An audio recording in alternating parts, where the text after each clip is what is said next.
Hello again everyone, and welcome back to the Underground. So as you can probably guess, we've got some pretty big news today. Today we are launching our YouTube channel. So this is something that a lot of people have been asking us to do for a long time. We have had a podcast for quite a few months now, and it's been working out quite well, but we understand that some people aren't really about the whole podcast format and don't necessarily like just listening to someone. They're more visual learners. So we thought that we would create a YouTube channel that helped us host some of our more visual content. So today we are launching that YouTube channel with the topic of workplace safety. More specifically, how to egress from a building. So if you're watching this on YouTube, you'll be able to see this PowerPoint that we created. You know, we're analysts, so of course we had to revert back to a PowerPoint for our first video. But if you're listening to this, to the audio of this on the podcast, we'll try to do our best to visualize what's going on the screen. But if you're listening to us on the podcast, we highly recommend you go over and check us out on YouTube, because then you'll be able to sort of understand what we're talking about. We wanted to pick a topic, that's once again a very visual thing that we can't exactly explain in a podcast format. So, workplace safety. Why are we talking about workplace safety? Well, for one, this is sort of a topic we've been working around internally for a long time now, because it's a topic that is not often talked about, right? It's very rarely mentioned in the military community. It's very rarely mentioned in the prepping community. It's really not even mentioned in a sort of taboo a lot of times to talk about within the emergency preparedness community, because a lot of times the emergency preparedness community is based off of existing government guidance, and as we'll find out, that's not necessarily the best thing to resort to in a time of crisis like this. So our goal here is to have a data-driven approach. We are going to tackle quite a few questions and problems. We're not going to try to theorize whether or not you should evacuate or how you should handle things in your own life, mostly because we're not experts, right? So we're trying to create a process. We're trying to examine things from an empirical standpoint and figure out how we can best point out things that you maybe haven't thought about yet. Basically, this whole video is going to be about different considerations that you can go about, right?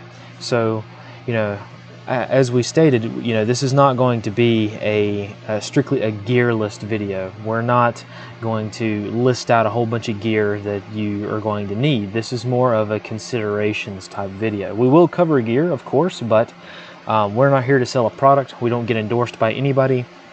And for the most part, that's going to be on you. It's going to be on you to figure out how to address the problems that we're going to lay out.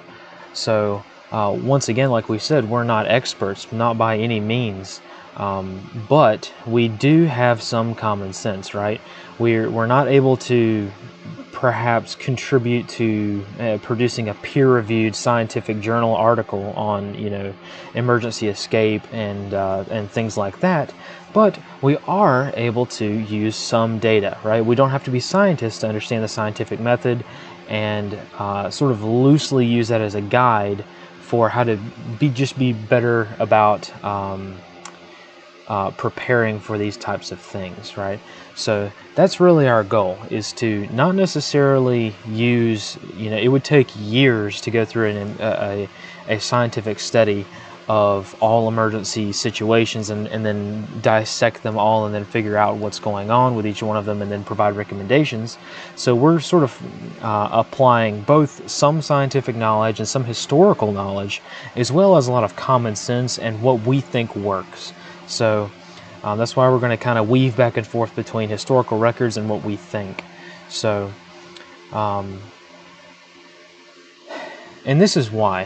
One of the big things that we've run into is that a lot of research, hundreds and hundreds of pages and hundreds of journal articles have been written about even just minute emergency situations and disasters. Everything from terrorist attacks to hurricanes have been researched heavily in depth. The response has been.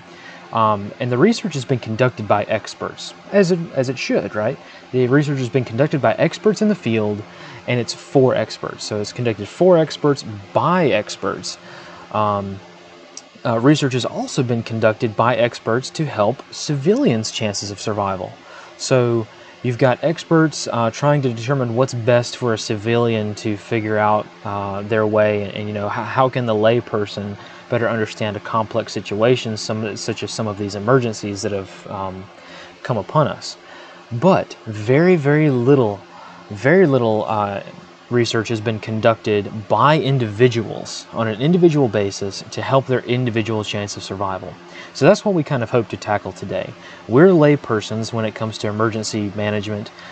We do have a little bit of experience, community emergency response teams, CERT teams, so various medical training throughout the, over the years, as well as austere environment medicine. So we're not exactly strict newbies, but we're not experts in any way. We cannot give a lot of the advice that has been given by experts on this. So we're just going to take you through our thought process and sort of what we do. Now, that of course is going to vary, right? So our goal with this is, once again, to trigger thoughts and considerations for you. So one of the good ways to do this is the good old risk management matrix. Now, I know a lot of you are probably going to be triggered by this graphic, as well you should be, because it's kind of a thing that gets annoying over time, but it's a really good way for examining risk. So for those that have not sort of figured out what this is, you can research it on your own time, but in short, it's a chart that describes the likelihood of an activity on a scale of 1 to 5, from rare to almost certain, combined with the consequences or the impact of that thing happening, such as, once again, on a 1 to 5 scale, such as from insignificant up to catastrophic. So let's put this into a format that we can all kind of understand. So this was our sort of risk management matrix. This one we created just for this video, but this is similar to what our daily lives were like when we lived in the remote coastal Pacific Northwest area. So we lived there for a few years up in the Washington State area, and as you can see, a few things were more prevalent than others. For instance, we can look at landslides. For us in our specific area, landslides had a medium impact, but the likelihood that they would happen was very, very high because we were in a remote area. So as such, the risk for a landslide happening would be high. So when we understand that, when we put these sort of disaster scenarios and circumstances on a chart like the risk management matrix, we realize that things shift around a lot. So depending on where you're at, things could be a lot different, such as when we move to the urban coastal mid-Atlantic area. So as you can see from the chart, all of these things switched around a lot. So suddenly landslides became a very low likelihood and also a low impact if they were to happen, because we're not in a mountainous area and there's so many roads that it's extremely unlikely that that our transit would be totally cut off, whereas in the Pacific Northwest, landslides could take out the only road going back to our house. So that's sort of what we are focusing on now. As you can see in the upper right-hand corner of this chart, the thing that we're sort of most concerned about now is civil unrest. The likelihood that it will happen in our specific area is very, very high, and the impact that it could have is very high. So for us, civil unrest at this point in time is an extreme risk. Now, that's also leads into the point that over time, these things change. Risk and the things you need to prepare for changes, sometimes on a daily or even hourly basis, right? So, like for instance, 2 hours before the Minneapolis riots kicked off, 2 hours before those videotapes were released, and just using Minneapolis as an example, the threat of civil unrest was extremely low, right? But as soon as those videotapes were released and that night fell on that same exact day, things got really, really bad. So That goes to show that there's a lot of variables that go into how risk works. And once you get kind of an understanding on that, once you sort of start thinking in the terms of risk management, right, it helps you prepare your response. And of course, we don't, that's not to say that you should just memorize a risk management chart and then just be a government robot like a lot of us are taught to be when it comes to OSHA and things like that. That shouldn't happen as well. You should, sometimes things aren't going to be on the chart, right? And sometimes you need to prepare for things that don't exactly have a risk. They can't, be categorized by a number or a color or a chart. So that's, the one caveat to the risk management matrix. And so we come to this. This is, of course, an image that many people will be familiar with, and this is the World Trade Center collapse. So we're not going to get into the conspiracy theories or anything like that. Today we're just talking about the actual result, the actual result of the collapse. And the reason that we're using the World Trade Center disaster as a good bench point for a lot of this is, number one, we have a lot of data. We have so much data that it's almost impossible for one person to analyze over a period of time. So the World Trade Center has been heavily studied by literally thousands of people from dozens of agencies, and so we have a lot of understanding as to what went down when it comes to the actual impact of the planes, the impact of the fires, things like that. So that's why we're using the World Trade Center as a good jumping off point, because a lot of the deaths that came from the World Trade Center, by a lot of the reports that came out afterwards, were definitely preventable.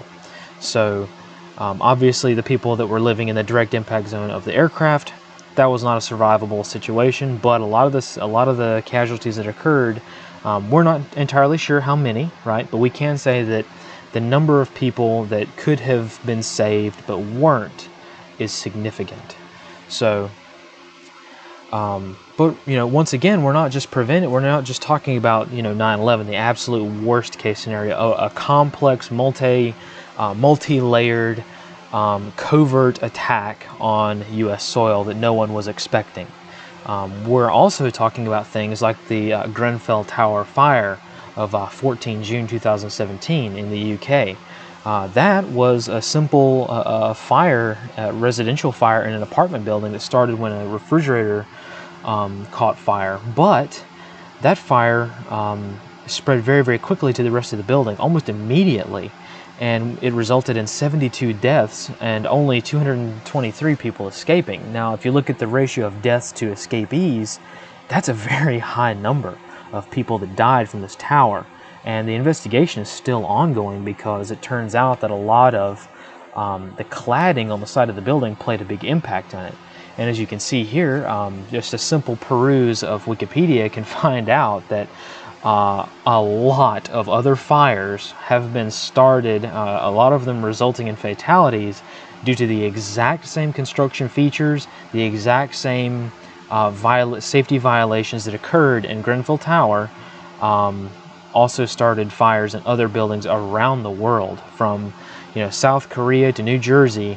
The same construction technique and the same factors that led to the casualties in the Grenfell Tower are present around the world. So that just goes to show that we're not necessarily planning for a complex, multi-layered, massive terrorist attack, but we're also planning on something that's a little bit more likely.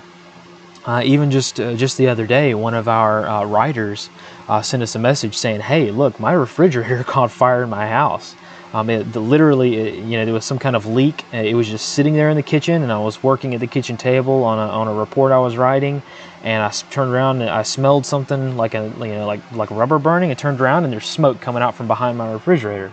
So these things can happen to you every day. We don't necessarily are trying to say that 9/11 is something we should be prepared for every day.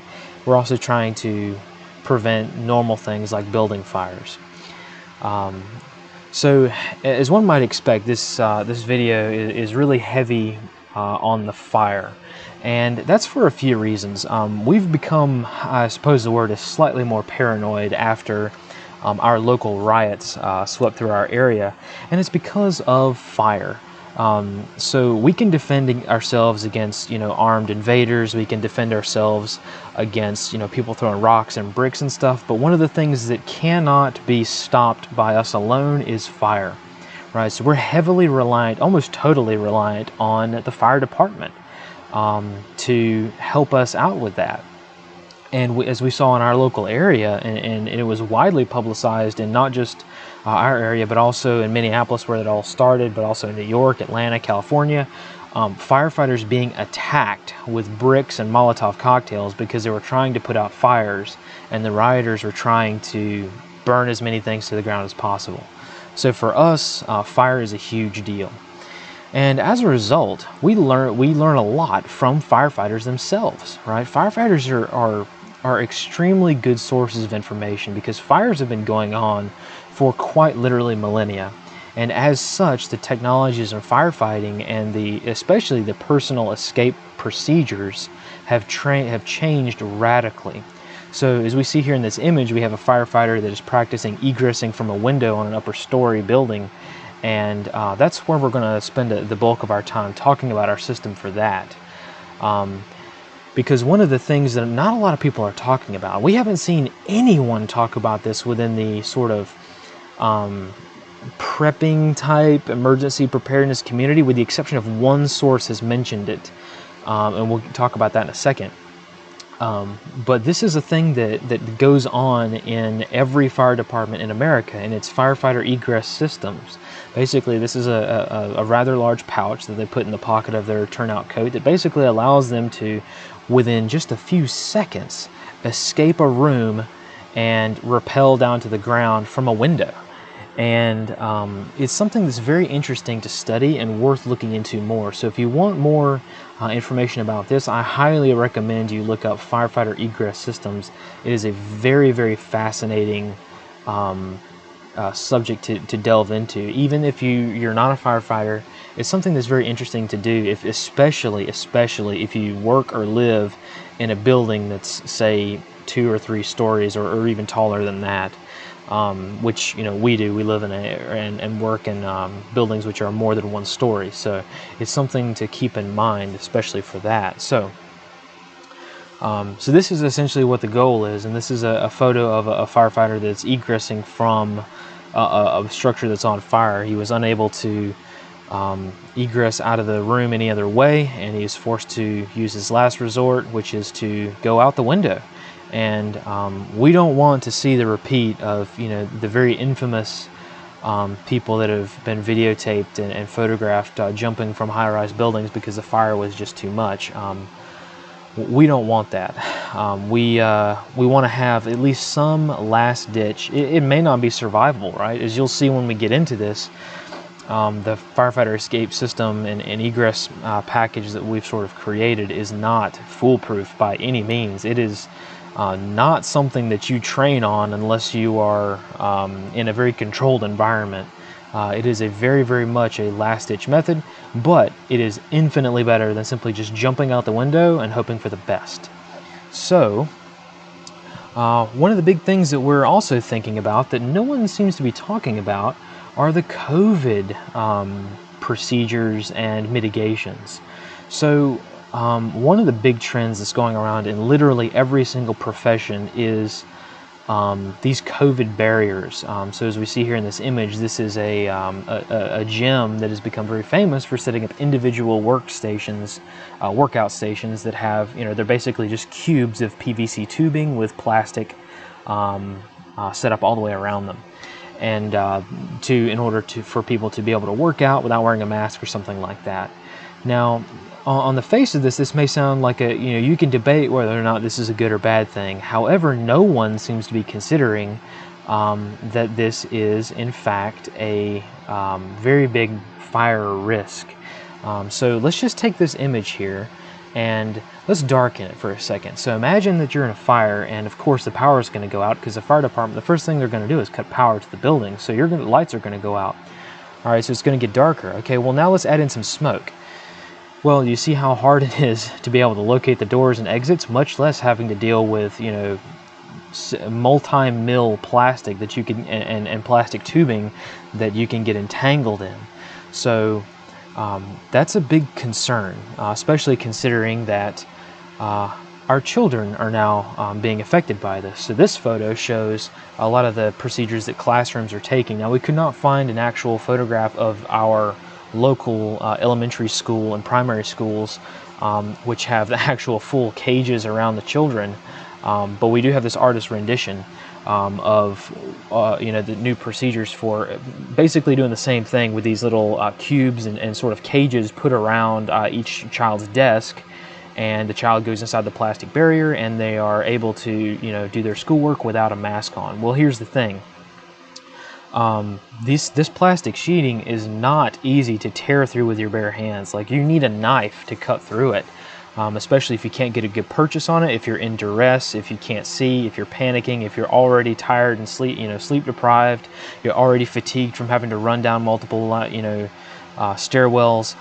It's not going to be easy to cut through a lot of this stuff.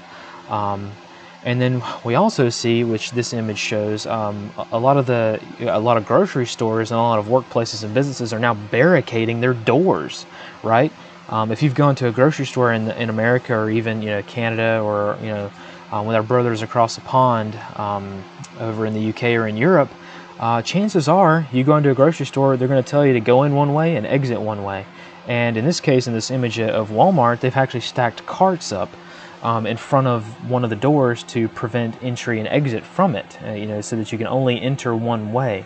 Well, what happens if that door becomes suddenly an emergency exit? Can people run through that barrier of carts? No, they can't, right? So you create a bottleneck at the door, and that just leads to more fatalities.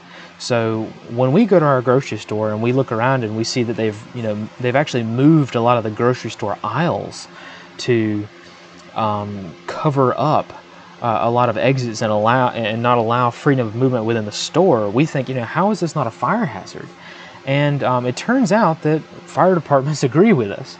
A lot of fire departments, well, I wouldn't say a lot of fire departments, but several fire districts and fire commanders around the U.S. have put out social media posts citing that you have to make sure that you're still abiding by the fire code with all of these COVID procedures. So this particular fire department put out a Facebook page that says, hey, shower curtains, guess what? They're extremely flammable and prone to entrapping people. So that's a big concern for us, right? Because this plastic sheeting is everywhere. And here's the plastic sheeting that we're talking about. A lot of this plastic sheeting is actually made, can be bought at Lowe's, as you can see right here from this screenshot, but you can also tell that it's made out of this little material called polyethylene. And if we bring up our old magic Google machine, we can find a lot of different research that finds out that plastic sheeting made from polyethylene will burn big time when it's hit by flames. So the polyethylene plastic sheeting that is used in a lot of places is extremely flammable. So you've got a lot of times with these COVID procedures, plastic sheeting that's an entrapment hazard that's also flammable. Oh, and burning plastic also sticks to your skin, and you're now creating an entrapment hazard combined with another fire hazard. So that's kind of a big concern for us that we haven't seen anybody talk about within the community. So we just wanted to kind of share that and get you thinking about these things. Because it is a big concern, right? And another concern that we sort of can't ignore is conflict, right? So this is more addressed to those workplace concerns. And a lot of the things that we're drawing on for this particular bit is a study that was done by the University of Sussex entitled "The Mass Psychology of Disasters and Emergency Evacuations, a Research Report and Implications for Practice." It was written by and compiled by Dr. John Drury and Dr. Chris Cocking of, once again, the Department of Psychology, University of Sussex. And a lot of the data, we recommend you go ahead and download this and read it. I think it was written in 2007, so it's not the newest information done on this, but it does show, and it does bring up a lot of interesting points. And one of the interesting points it brings up is how to better communicate with people during a disaster. If you're the government agency that's responding to a disaster, how to communicate with people in such a way that they will believe you.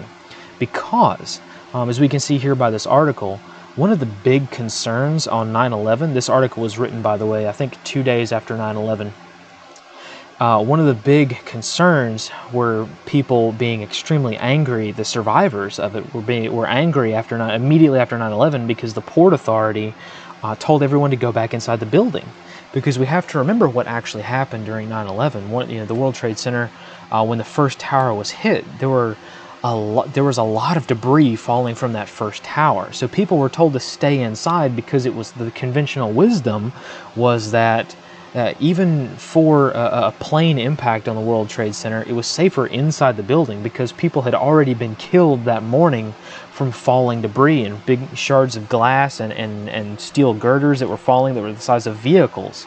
So the Port Authority and a lot of the fire chiefs and a lot of the authorities that were responding to the initial aircraft impact were telling people to go back inside. We have multiple stories. I'll just read this one right quick.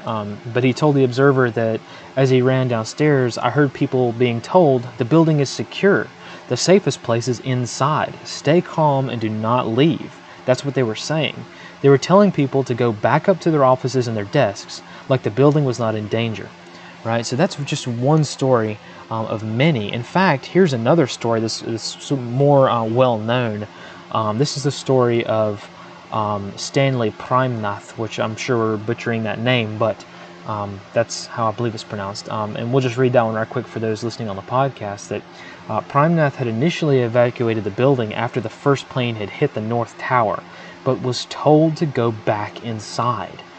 Once he had arrived back at his office on the 81st floor, he was on the phone when he noticed the second plane coming right at him. He screamed and jumped under his desk as the plane was hitting the building. After the impact, Primnath found himself alive under his desk with only minor injuries.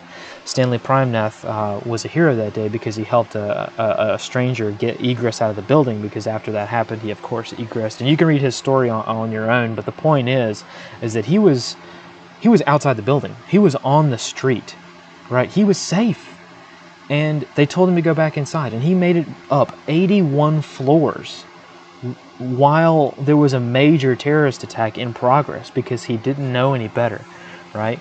And he was a very, very lucky man that day because the plane hit below him, and he was able to egress down past it through the one staircase that had not been completely destroyed. So just little things like this are things that we're trying to help people to think about.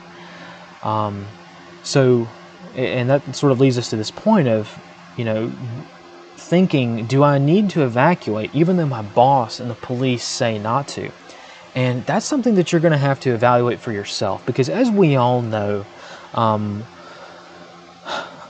despite what people write in reports, and despite what people say on TV and romanticize things afterwards, we do have to remember that not every employing agency abides by OSHA, right? They do not, and even OSHA themselves don't enforce a lot of things that they should. I can remember quite a few. I think every single job I've ever had, outside the military, inside the military, there's been some kind of OSHA violation that was a serious safety hazard, right? And you couldn't report it because if you reported it, they'd know it was you, and if they knew it was you, they'd make your life miserable. So, that's something that you're going to have to kind of figure out how to get around yourself. We haven't really found a good way to do that. We can certainly Google ourselves and, tell you guys to Google, like, how do I confidentially report OSHA violations and things like that. But really, I think the best method is to just be aware and to take measures. If you're working in a company or in an employing agency, and you know that there's no way on earth you're going to be able to egress out of your building if something goes down. Like, for instance, you think there's no way you're going to be able to talk your boss into being able to let you evacuate because, that fire alarm's gone off. It's just a drill. I can't tell you how many times I've heard that myself. So,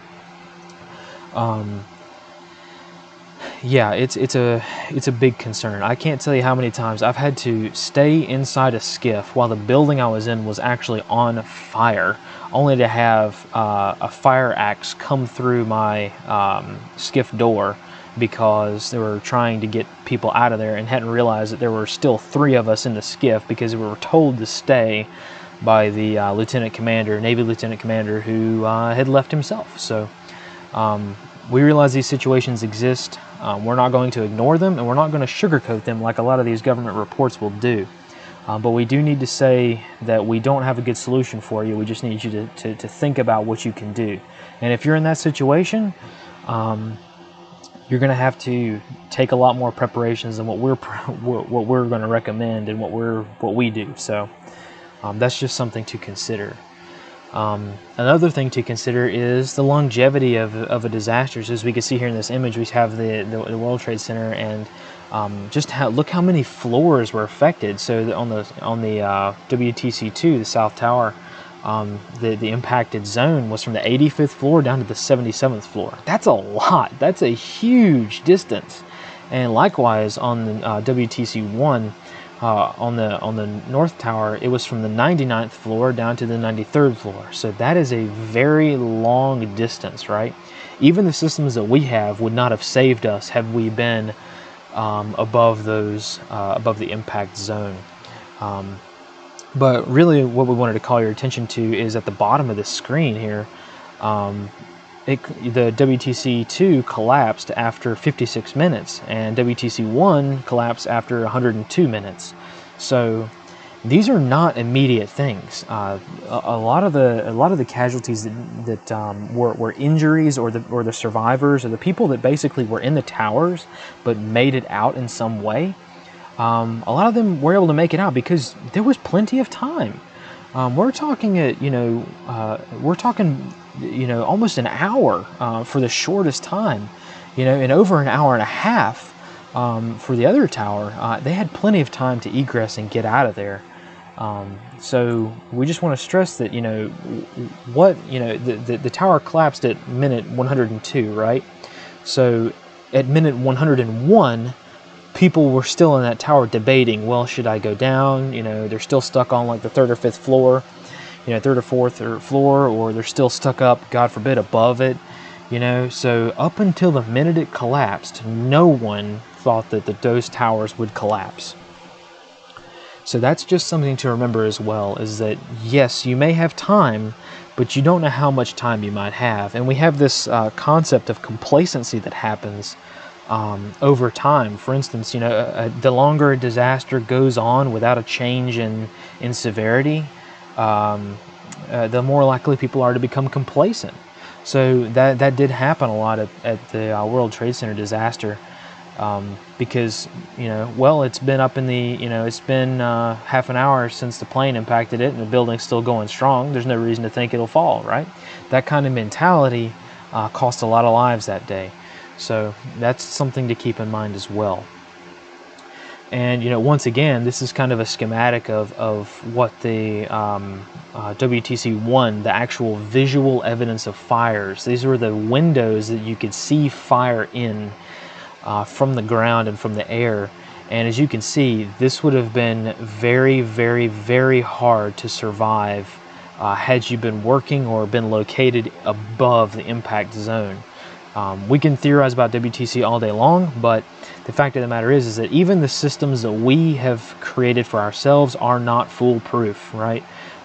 It would be very, very hard to do so. And then likewise with WTC2, this one is a little bit different because this one, of course, it's always debatable, but you can see the difference. There's much, much less fire in WTC2, and there was no visible fire on the west face.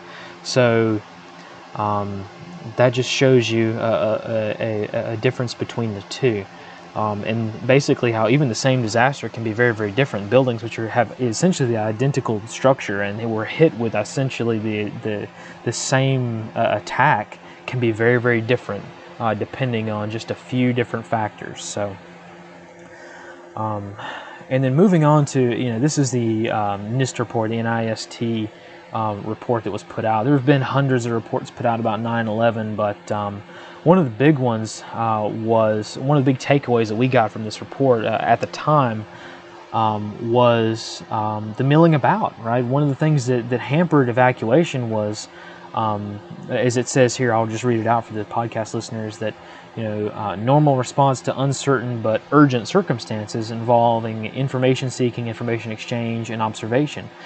Basically, that boiled down. That means that people knew something had happened, but they didn't know how severe it was, and they couldn't see anything.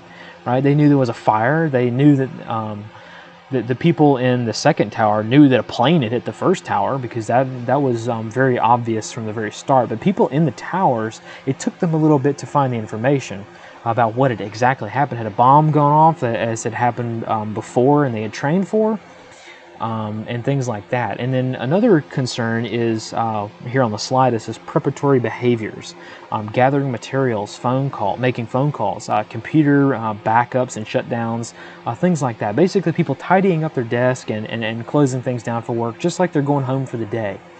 And that is a common theme among pretty much every disaster that hits a workplace. People revert to habit. People also don't have the idea of, I need to get out of Dodge now, and it's difficult to convey a sense of urgency. Plus, we have to remember that as it says here on the slide, that no first responder interviewed by NIST thought that the World Trade Center towers would collapse. Not a single first responder out of thousands of first responders that were there, none of them thought the towers would collapse. So that goes to show you that your disaster might be a new one in the book, right? Our disaster prevention guides and textbooks and all of our doctrine for emergency response, whether it be something like the World Trade Center or something like a terrorist attack, guess what? All of that doctrine is based off of the last disaster. It's based off of sometimes 10, 20, 30-year-old logic. And a lot of times that's not good enough. In the case of the World Trade Center, it was definitely not good enough. I think that, and this is not to demonize anyone or put down anyone who was there. We can talk all day long about how awesome the response was and how, I think that 9/11 was the most patriotic day that we can remember in U.S. history. But we do have to recognize that despite the fact that all of the first responders did the best they could and even did better than they should have considered the circumstances, we've got to remember that it's not good enough. We should always strive to be better. And one of the big other takeaways here on the slide is it says in the upper right hand corner, there was a quote from one of the survivors of Tower 2, and the quote reads, "I was there during the 1993 bombing. I did evacuate with a group of people who had no clue as to where we were going. What I learned from that experience was to not trust the Port Authority's announcements. Had I not experienced that, I might have listened to the Port Authority announcement and stayed put." Right, so throughout the disaster, the Port Authority was, putting out announcements that says, "Hey, stay here." They frequently, I think one of the first ones was for everyone to go to the 60th floor, go back up inside the building to the 60th floor where there is an emergency staging area, and that cost a lot of lives that day. So one must remember that yes, this research that's done by experts is probably the best research we have, because research is better than no research at all.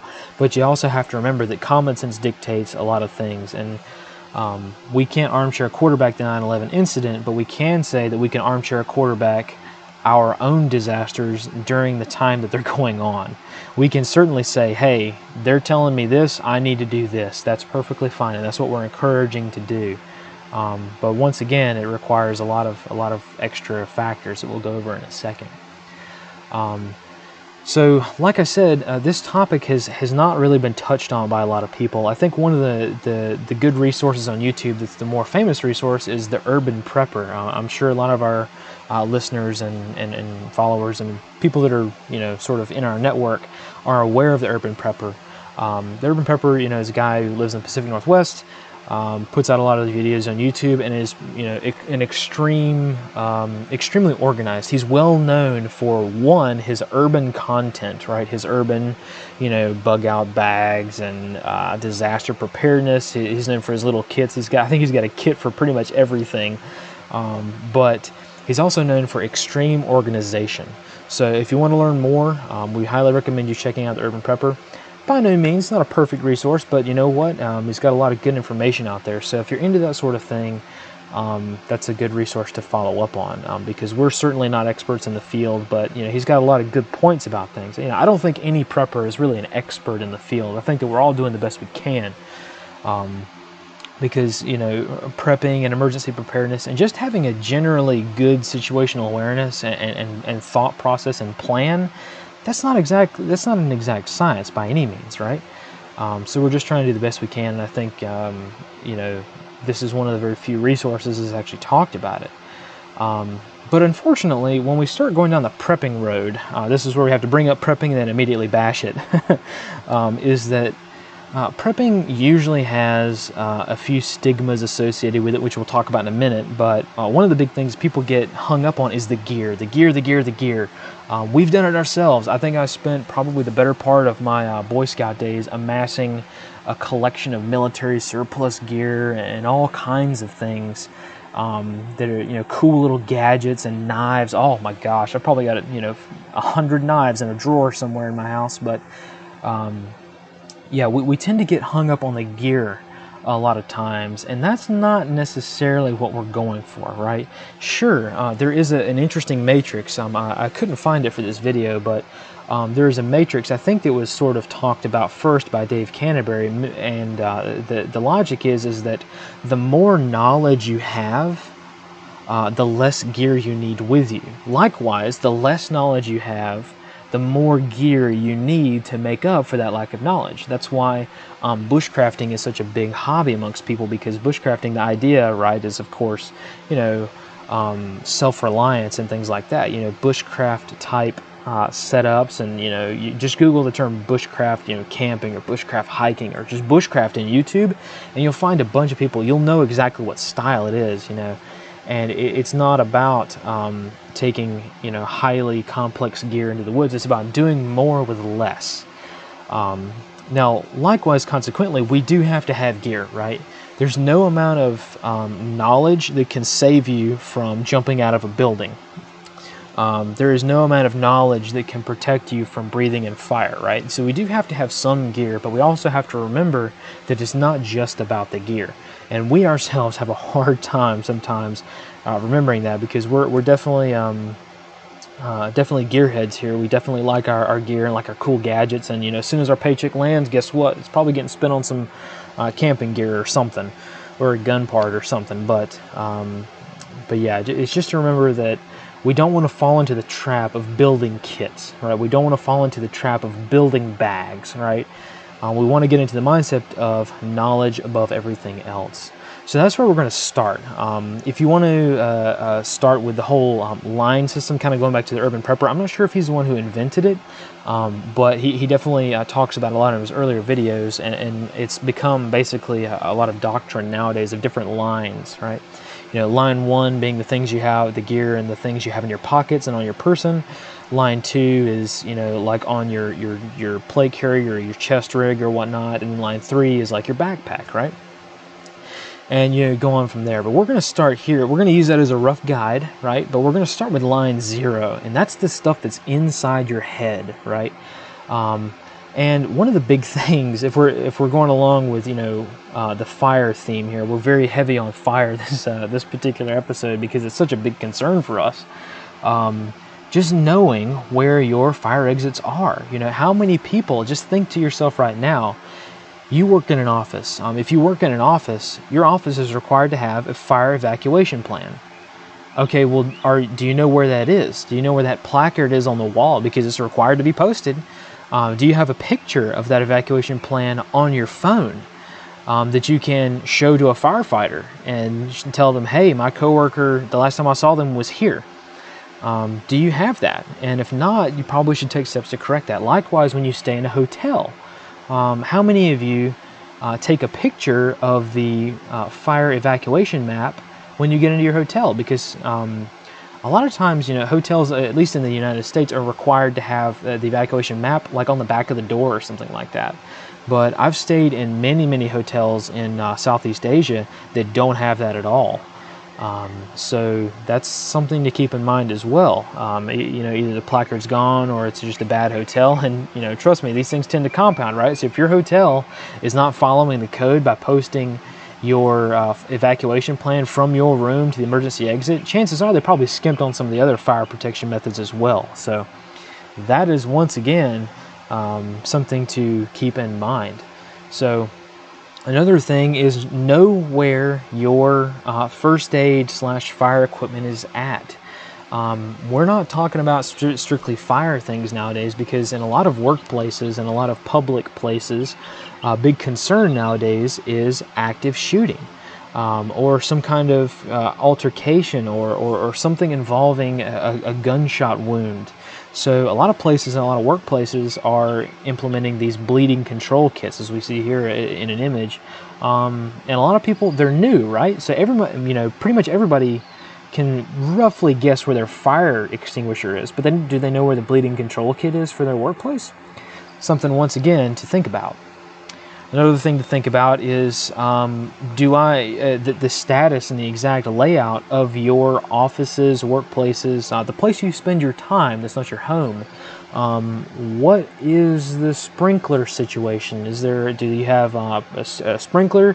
Do you have standpipes outside that the fire department can hook up to? Do you have automatic sprinklers? Do you have no sprinklers at all, but you do have reliable alarms?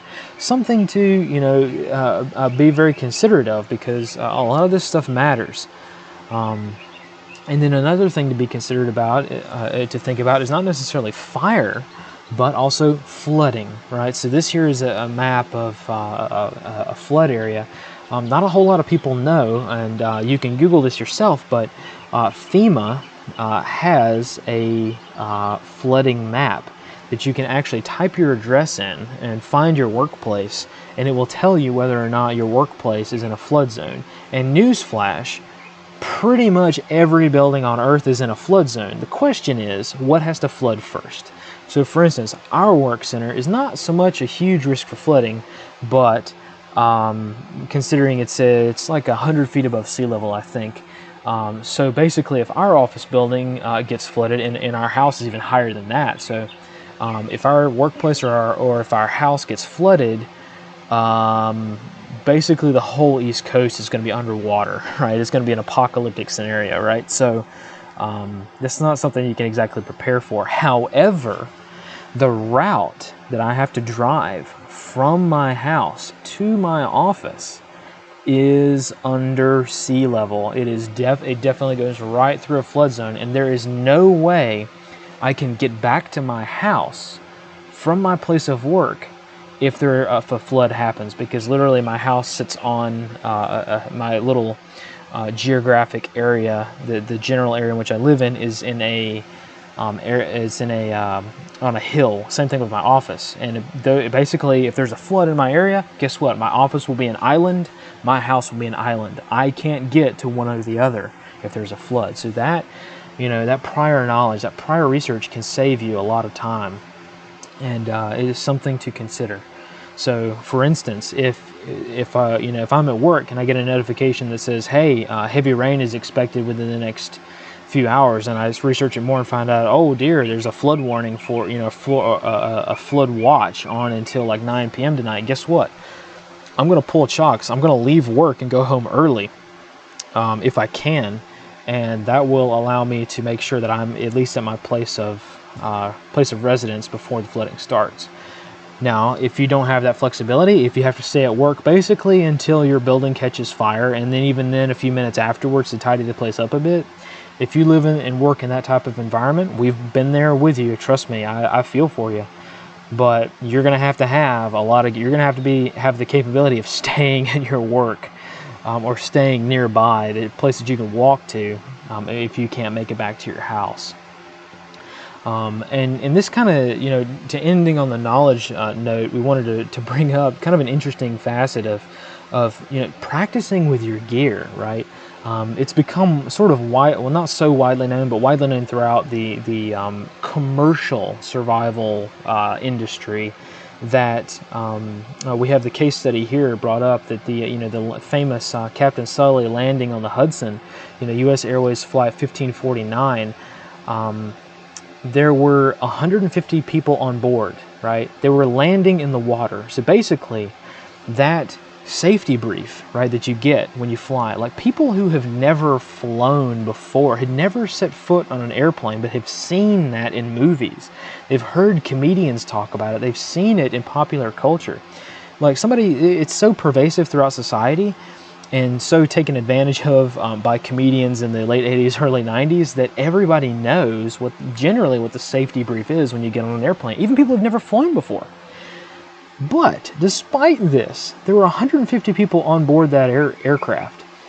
Only 33 of those people managed to take their life vests with them after the plane had come to a stop and they had begun evacuation procedures. And of those 33, only 4 people were wearing their life jacket correctly. So despite the fact that they had been lectured on this literally less than half an hour before, right? Because the incident took place after takeoff. It was immediately after the safety brief, and they still failed to do it. Only 4 people out of 150 were able to take that knowledge, understand it, know where the life jacket is, and be able to put that into use during an actual, no kidding, textbook survival scenario. Right, so if you cannot do that, if you cannot fall back on your knowledge, right, because as we remember, we fall back on the most basic level of knowledge, right? And for a lot of people, grabbing their life jacket when they get off the airplane, that's not base level. Base level is just get off the aircraft. That's their highest level of training. So we have to remember that training is the key here. You have to remember that even though you know something, even though you've read something, when a disaster goes down, you might not be able to put it into practice. So that's sort of a very, very important topic that we cannot emphasize enough.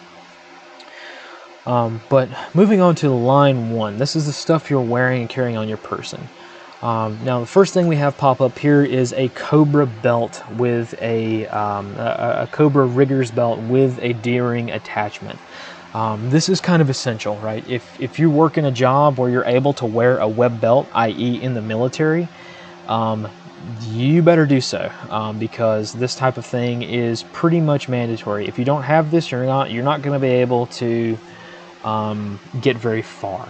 Now, likewise, if you have a job where you can't wear a belt like that, you can also get, which is what just popped up on the screen here, one of these simple BDU utility belts. It costs about $5. You can get them, and they usually come in one size. You just cut it to length, and it rolls up extremely tightly, and you could just put it in your bag and not worry about it, and it will work just fine. Of course, it doesn't have the D-ring loop, and of course it takes a few extra seconds to don, vice the belt you're already wearing, but it will do in a pinch, right? So that's something that we're going to be relying on heavily here in a second. Up next is the pants you're wearing, right? Or the clothes you're wearing. So not a whole lot of people are take advantage of the things they have. And as you can see here in this pair of pants, I'm sorry for our podcast listeners, it's kind of hard to illustrate, but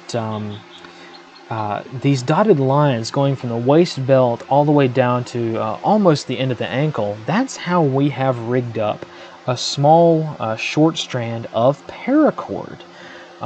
So you can take paracord and you can loop it around your belt and then feed it down inside your pant leg so that it's almost reaching the floor. And you can actually double it up and get upwards of 15, 20, 25 feet down your pant leg, and it's practically unnoticeable. For the military guys out there, and for some of the civilians who wear shirt stays, this is nothing compared to shirt stays. Just having a strand of paracord or a couple of strands doubled up down your leg, it's not noticeable by anyone, and you'll always have paracord right there, untangled, quick access whenever you need it. And the paracord that we recommend is not just any paracord. Over the years, paracord has sort of evolved, and now we have Kevlar paracord. That's right, we have 900 degree Fahrenheit fire-resistant paracord that can hold hundreds and hundreds of pounds more under heat than normal paracord can. So this is the sort of thing that we are looking for in an absolute last-ditch scenario. Like, if you're going to give me a choice between jumping out of a, multi-story building and just hoping I hit the ground in such a way that I don't die, and being able to quickly unsling a short piece of paracord, probably will break, but you don't know, right? Stronger than the average paracord. And then looping that around something and then jumping out, or softly lowering myself out, I'll take my chances with the paracord first. So obviously this brings up a lot of concerns, because we've heavily researched propelling off of thin lines before, and the bottom line up front with that is don't do it.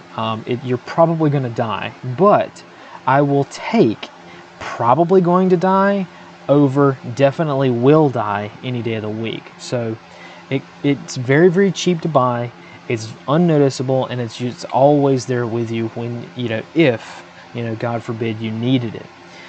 Likewise, another thing that would be very, very handy to have is some sort of pocket knife on you, right? And it can be a folding knife like the one pictured here. It can be a rescue knife like the one pictured here. I'm not sure which one this is. I do have this exact knife, but I can't remember the name of it. But the case in point is, it doesn't really matter what kind of knife it is. You can get everything, something as expensive as a Benchmade or something as cheap as this Kershaw. This one in particular, I personally like it because it has a rescue cutter built into it, so that you can cut webbing and cut rope without having to open the knife blade. So that's a good safety feature if you're looking into that sort of thing. Also, we need to remember that a knife such as this one, the one pictured here having a bright orange rescue handle, is a lot of times less threatening than a normal tactical type knife, right? So we're kind of, we're aware, and we've got probably got 5 or 6 of those, CRKT flipper tactical type knives that kind of flick out really quick, or even assisted opening or spring assisted, or even out the front knives, things like that. Chances are, if you work in a place where you have to go through a metal detector and you've got this pocket knife in and you forget it's there, we've actually had a lot of cases where people say, oh, what's that? Oh, I'm sorry, I've got a pocket knife. I totally forgot I had it on me. And you pull it out and it's this orange handled rescue knife. You have a better chance of the security guard saying, oh, don't worry about it, just remember next time, than not. So there have been a couple of chances where I've been at work, going to a hospital or a medical facility where you have to go through a metal detector, and I've forgot that I had a pocket knife in my pocket, and it was this orange rescue knife, and you get hassled a little bit, of course, but I was able to talk my way through anyway and keep it. Whereas if I'd have had my sick looking tactical, definitely meant to kill someone type flipper knife, that would have gotten confiscated. So that's something to keep in mind, and we'll talk about that more in just a bit. But something that's always able to get through these things is what we have here, which is one of those rescue me little glass breaker tool things. And this is very essential as well, because being able to break glass is a capability that you absolutely need to have.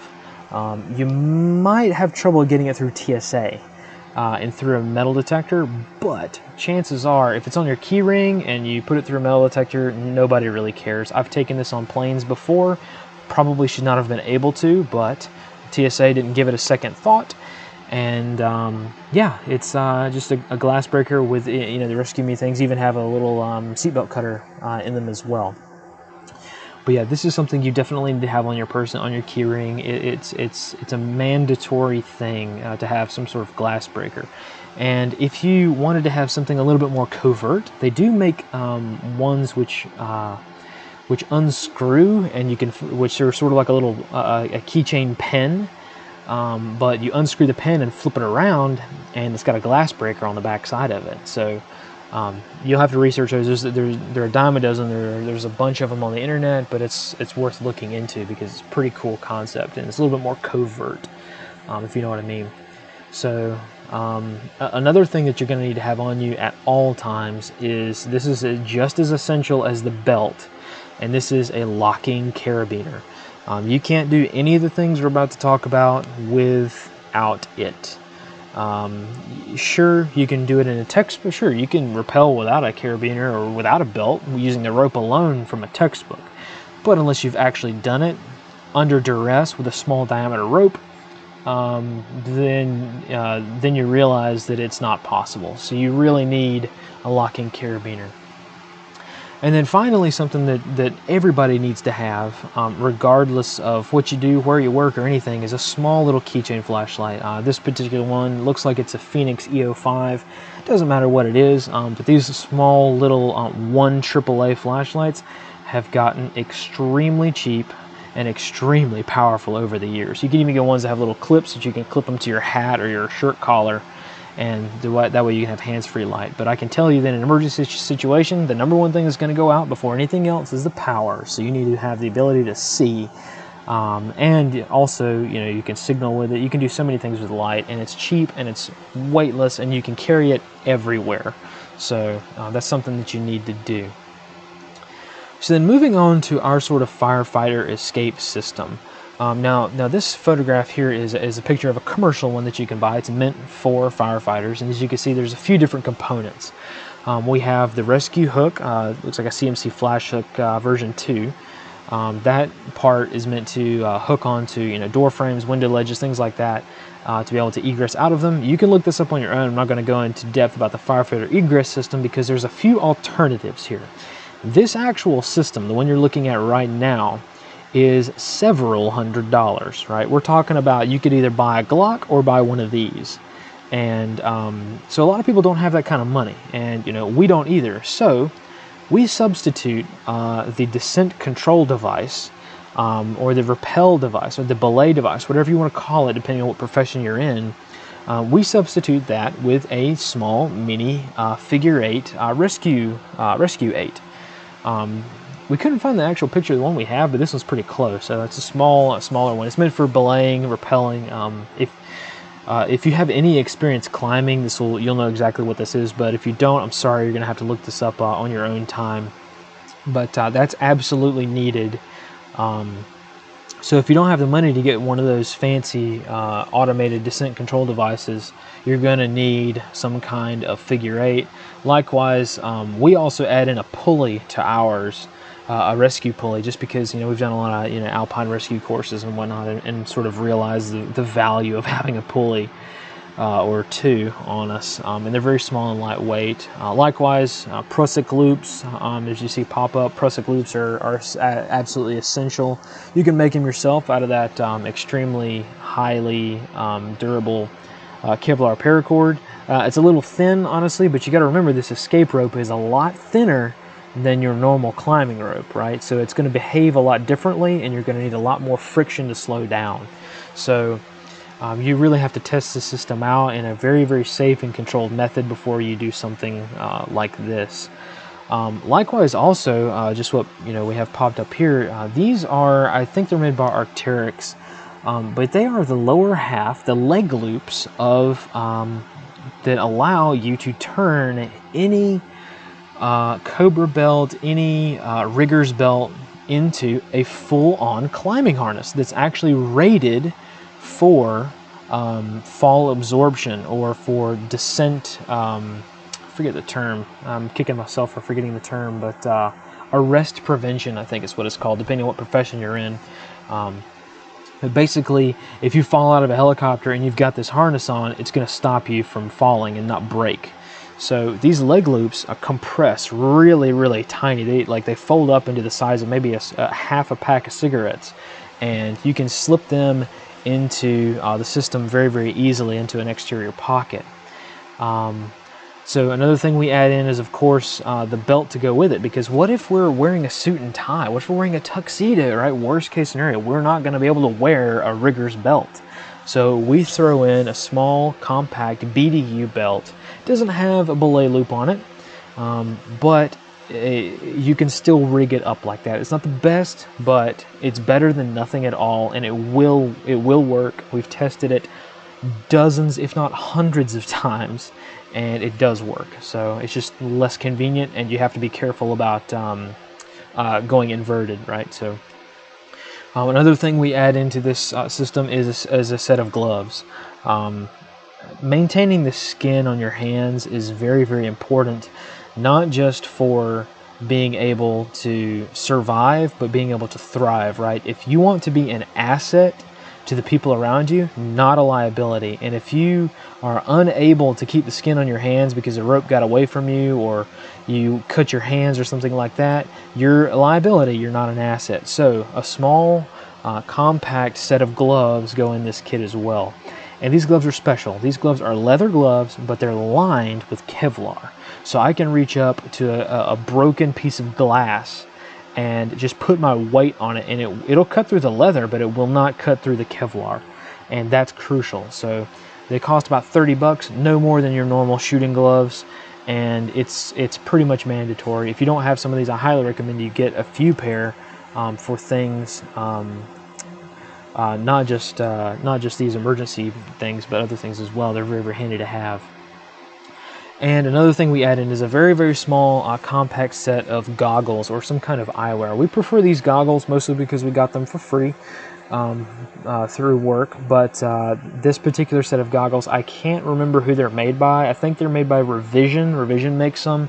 They're goggles that are meant to be worn for conducting airborne operations and jumping with your night vision goggles on and down. So they allow you, the clearance is they're very, very close to your face. They allow you to flip your nods down and actually be able to see through them, but also retain your some kind of safety for your eyes. So they fold down to almost nothing. I can curl them around in the corner of the bag and they're perfectly fine.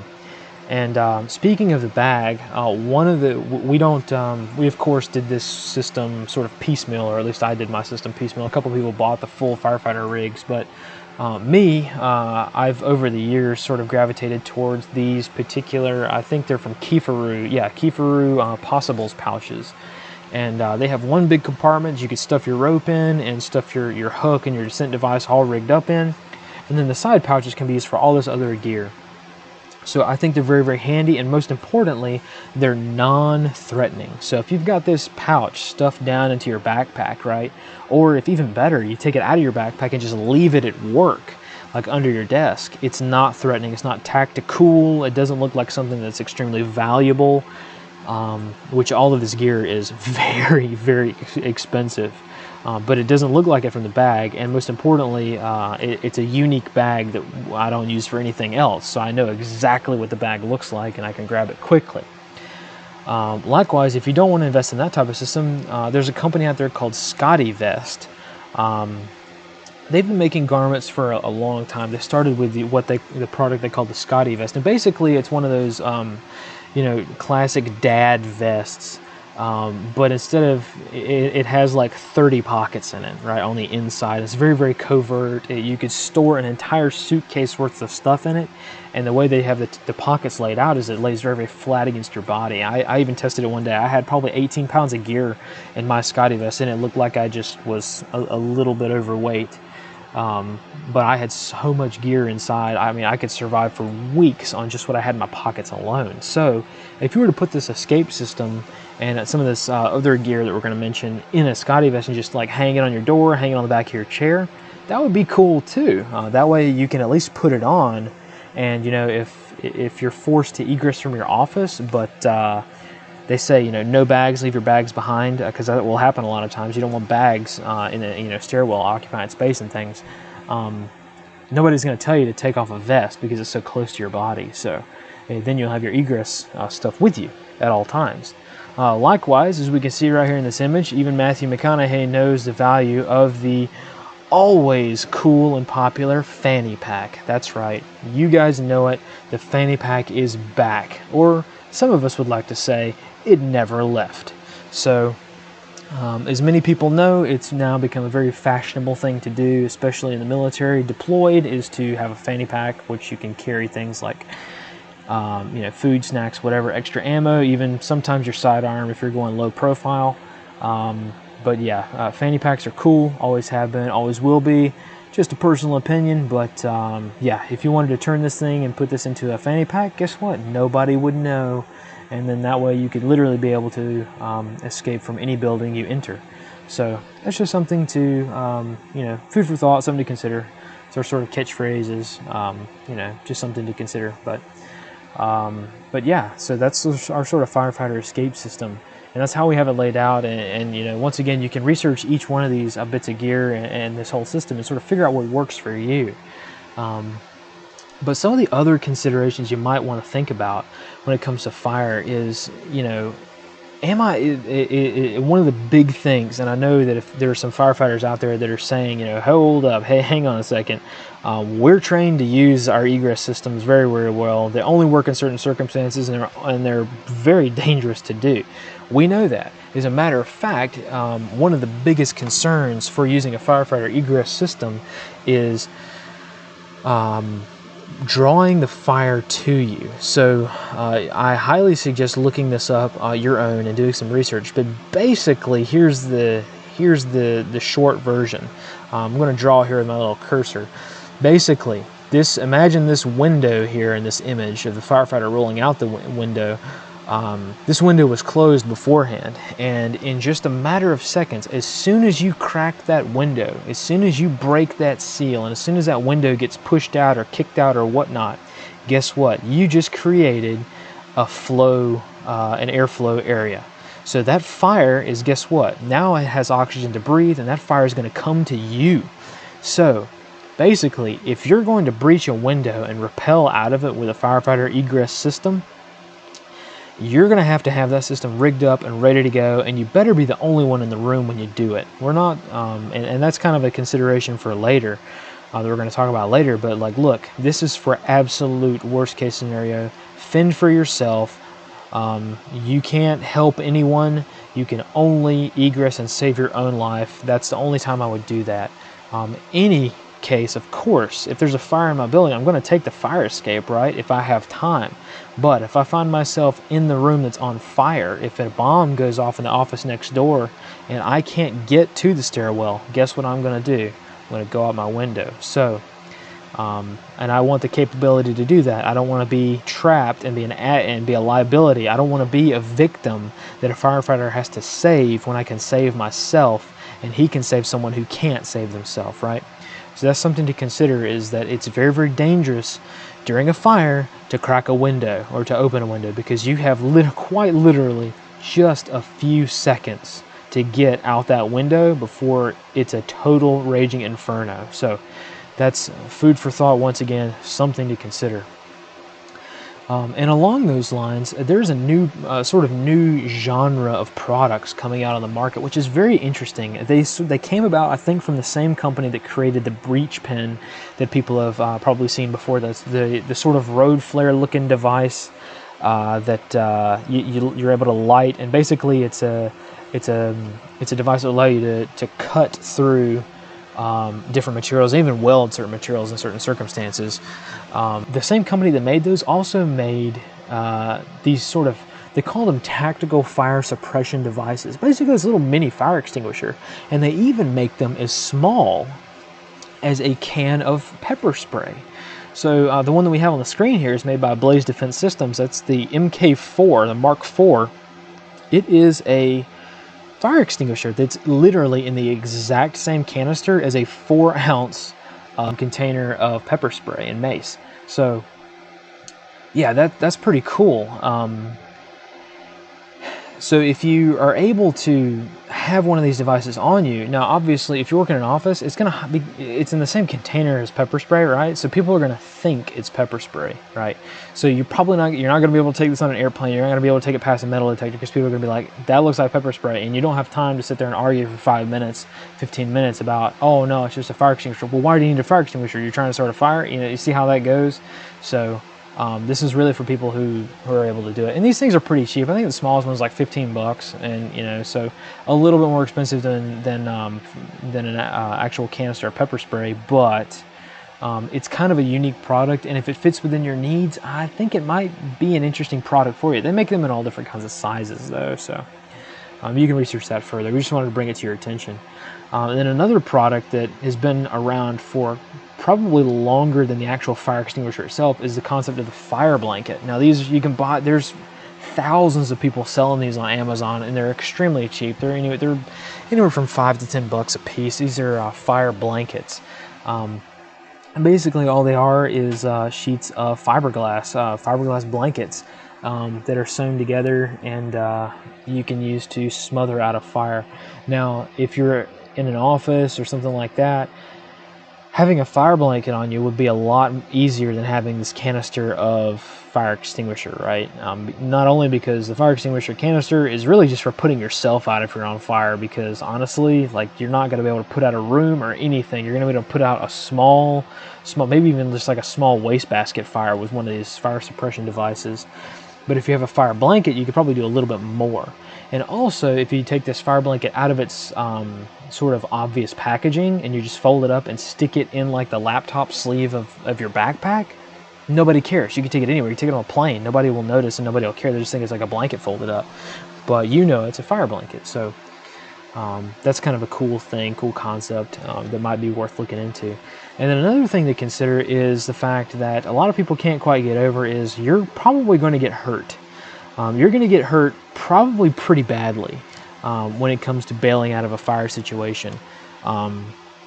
And you need to be able to fix that. So a lot of people are, we'll talk about a couple of different solutions in a minute, but don't think that this stuff is going to result in you being totally unscathed. You're going to get hurt pretty badly, chances are. So having some, a small little tube of burn ointment in your wallet would be handy, because you got to remember that EMS and the medical people are going to be overwhelmed during a situation that is severe enough for you to warrant bailing out of a window.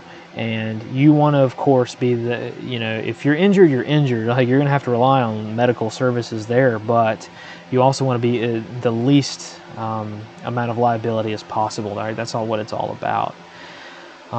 So another sort of thing that we haven't seen anybody talk about at all is breathing in a fire type situation. So obviously everybody knows, even small children can tell you that it's not the fire that gets you, it's the smoke.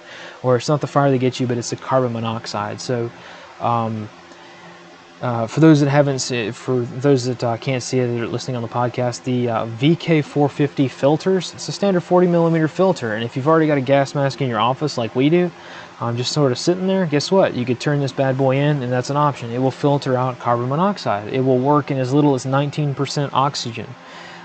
It doesn't supply oxygen, so it's not a perfect scenario.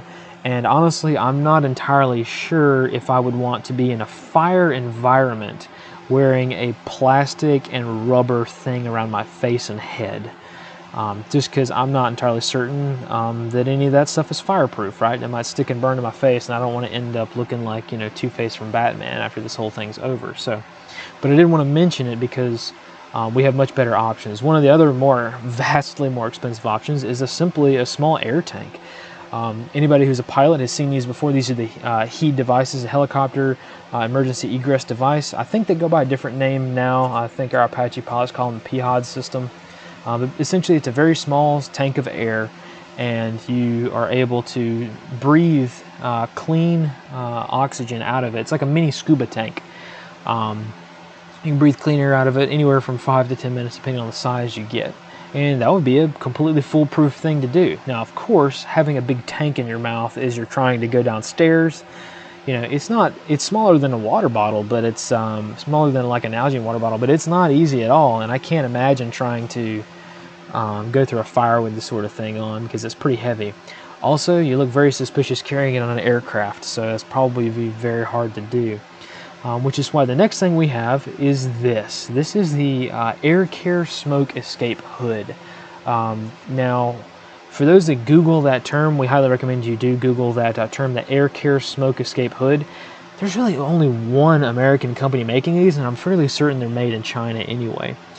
If you see the picture that we have here, you can see, you Google that term, or Google smoke escape hood, and you'll see a bunch of devices that are very, very similar to this, if not like identical copies. There's another company called HK, I think probably for Hong Kong, that makes these exact devices. But basically, it's a small smoke hood. It's a plastic bag that's made out of a high heat resistant plastic. and you put it over your head, and it's got a rubber seal along the bottom and a filter in front of your face. The idea being you breathe through the filter, and your eyes are also protected from the smoke as well, so you can see. Now obviously these devices are pretty much garbage, but they are not totally worthless. They're not cheap, but you can find them on eBay sometimes for as little as 10 to 15 bucks. And if they drop down that low, I usually buy one or two, because I've tested these before. Some of the other guys here at the shop have tested them before too, and they're not perfect, but they're better than nothing. I think honestly the biggest thing these things do is keep smoke out of your eyes, which is and keep you from breathing in so much of the smoke. It does not filter out carbon monoxide, I don't believe, and things like that, but it does help some. And most importantly, this device you can fold up. It folds up to the size of maybe the size of 5x7. And maybe half an inch thick, so you can literally take it anywhere. You can take it past any. It's non-metallic, so you can put it. You take it past any metal detector.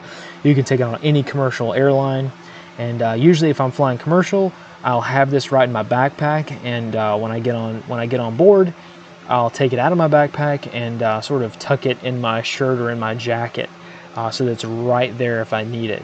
And that just adds another layer of safety and concern.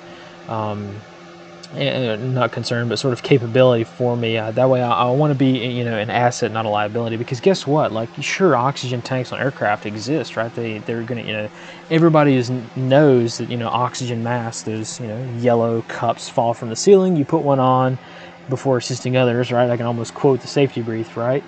But what happens when the plane's on fire on the ground? How do you get out? And as we remember, a lot of fatalities do occur because people sat in their seats with the oxygen tanks running that weren't actually pumping oxygen. So I would much rather, if I'm going to have to egress in the aircraft, pop this bad boy out, take 2 seconds, flick it open, put it on my head, and then egress. That way I can help people get out, and that way I can stay on board for longer, helping get people out. So once again, coming back to the theme of being an asset, not a liability.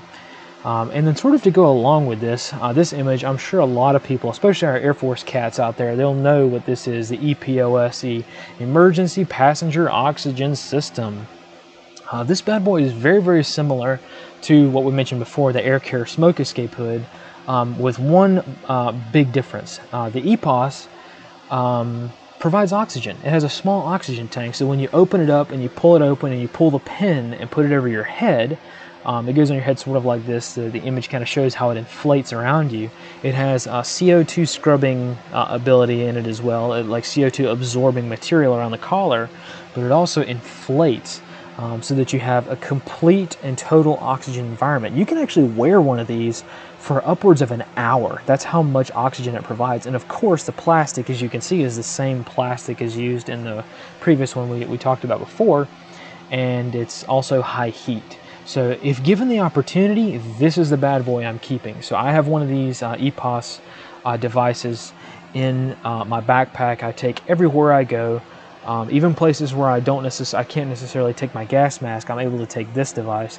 Now, obviously, you're probably not gonna. You may, even though they're designed for aircraft, you may have trouble. You probably will have trouble. I'd say you're almost certain to have trouble trying to take one of these on a commercial U.S. airline flight, because it has an oxygen tank in it. So when they scan it and it comes through the X-ray machine, you can see the tank pretty big. It's a pretty big tank, and yeah, so I wouldn't try to take it on an aircraft. However, you can take it in a lot of other places too. You can put one in your glove compartment, in your car, things like that. They're very useful. And here's kind of the interesting part, is that nobody seems to be selling these. These EPOS devices, they don't show up very often. I think a while ago I saw one come up. Usually you're only able to get expired ones, or ones that have been expired for a long time, like many years. The one I lucked out and got one that was still in service, but these things are rare. They're hard to buy. You can't just you really have to. The only place to get these is on eBay, and even then, that's pretty rare.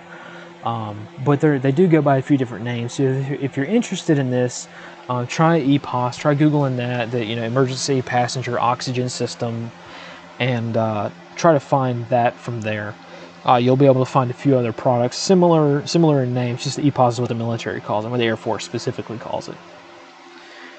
And then sort of moving along to a much larger type system, when you Google like a smoke escape hood or smoke escape mask or something like that, you'll come up with some devices like this, which is basically a full head and face respirator. And that's pretty much it. It's just got like a soft plastic or flexible thing. It's got an actual filter on the front, a nose cup and everything. And those are all well and good. Those are actually far easier to find. You won't be able to find ones made in the US though. You will not be able to find one that is not made in China or some other questionable quality type manufacturer. But they are cheap enough to where you can buy them and try them out. So when you buy one, buy two or three, and make sure that everyone in your family is well trained on these. If you're going to buy them, I would buy quite a few of them all at once. Save up and do that, and then that way you can just keep them on the shelf and once a year or so practice with them, because it's not an intuitive thing to use. So yeah, that's definitely something. And then moving on to our last consideration for breathing is just a simple neck gaiter. However, this one's not just a simple neck gaiter. A lot of people, when the COVID crisis came out, they sort of leaned on these buff type neck gaiters, as we call them in the military, as means to sort of prevent the coronavirus spread. And we can debate that all day long, but here's the cool part about this one particular buff. It's made out of Nomex, and Nomex is fire resistant, heavily fire resistant. It's what flight suits are made out of. It's what wildland firefighter clothing is made out of. And basically, this buff you can put around your face, cover your mouth, and it will prevent you from being burned. It will not stick to your skin. It will not do any of that. So if you're going to buy a buff, if you're going to wear one for COVID, if you're going to use one or have one in the office, don't buy a bandana. Well, I mean, you can if you want, but if I had to make the choice, I would buy one of these. I'd buy a Nomex buff. Now, they're not cheap. They're around 50 to 60 bucks, so they're literally 2 to 3 times what a normal brand buff costs. But if you buy the Buff brand Nomex fire resistant buff, then it's going to cost you a little bit of money. And I think it's worth it because it's such a great thing to have. It weighs nothing. It takes up no space in my pack, and I'm able to carry it everywhere. So that's how that goes. And then, moving on, we don't want to just talk about sort of escaping from fire, but some of the other considerations that we need to think about in the workplace or in grocery stores or something like that, or some active shooter considerations. So we can talk about, we can Google like how to survive an active shooter all day long. We're not going to talk about that. We're going to talk about very briefly touch on what you need to be thinking about. And one of the big things is, of course, this news article pops up of could first responders save more mass shooting victims? 2 years after the Las Vegas shooting, unfortunate reality remains that victims die because of treatment delays. And one thing that we can't, everybody seems to sort of know, but once again doesn't really know, they don't really take into consideration, is the fact that the police are not going to save you, right? Their job is not to save you. It's not a political thing to say. It's that the police's job is to kill or stop the shooter, right? If you're bleeding out of the ground, guess what? They're going to step over you to find the guy that's doing the shooting and to take him out. And guess what? They're not going to allow medics in the building until everybody is until all of the shooters are accounted for and down. So you need to be an asset, not a liability. That's why we're super stoked when companies come out with different products, such as these ankle medical kits that are becoming popular nowadays. It's an ankle trauma kit. It just wraps around your ankle like an old school, 1970s, 1980s detective, gun holster, but instead of a gun, it's a holster for medical supplies. Or even these sort of active shooter kits that a lot of employers are having now. These are absolutely vital.